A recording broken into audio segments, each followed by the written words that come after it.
Let's talk about Buddhism. More specifically, the founder, Buddha. Fun fact, Buddha was his street name. Your boy's real name was Siddhartha. So back in ancient India, around who the heck knows BC, there was a prince named Sidhartha. When his mom was pregnant with him, supposedly, his mom dreamt of an elephant jumping to her stomach, and a fortune teller told his dad he was going to be either a great emperor or a great spiritual leader. Based on the title of this video, we all know he ended up being a great spiritual leader. But boy did his dad do everything to chicken block the son from becoming the Buddha. Pops decided to surround Buddha with the most luxurious and beautiful things in the world. Beautiful women, lots of gold, perfect life. But naturally, when people don't have problems, they create their own problems. One day, Siddhartha got bored of his amazing life and went out of his palace and realized, wow, the rest of this world sucks. There's poverty everywhere. People are dying. They're sick. And then someone told him, yeah, you're gonna die. I can't believe you made it this long without knowing that death is a thing. Buddha freaked out, started wondering, why are we here if we're just gonna die anyways? You know, the basic white people problem package.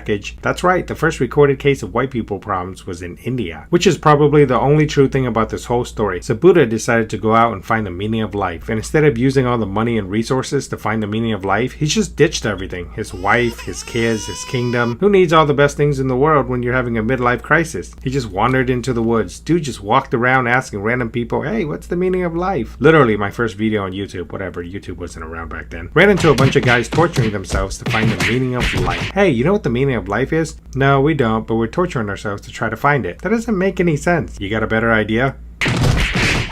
So that went on for a handful of years. Started doing extreme dieting, ate 1 grain of rice a day, banged his head against rocks, meditated. After many years of this, he realized none of this was working, so he wandered down by the river to get some water. And a girl handed him a bowl of rice, and she said, do you want some? And Buddha said, yes, oh my god, yes, I'm starving. For the first time in 10 years, he was full. Then he said, I will sit here by this tree until I find the meaning of life. He meditated, hallucinated, little constipated, saw colors not in this dimension, met a demon that turned out to be himself, achieved enlightenment. Then God came down from the heavens and said, hey Buddha, do you want to do me a favor and teach everybody to achieve enlightenment so nobody has to live anymore? Life is suffering because of bills and taxes and child support. Buddha said, not really, no, I'm happy the way I am. I finally found peace. And God said, come on. And Buddha said, all right. So he traveled the land and got a bunch of followers and explained to them how to achieve enlightenment. And at the age of 81, Buddha died of food poisoning. One of his followers said, I thought you were enlightened. How did you not know that food was spoiled? And he replied, I knew the food was spoiled,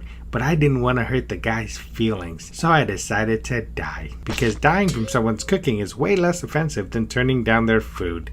The end.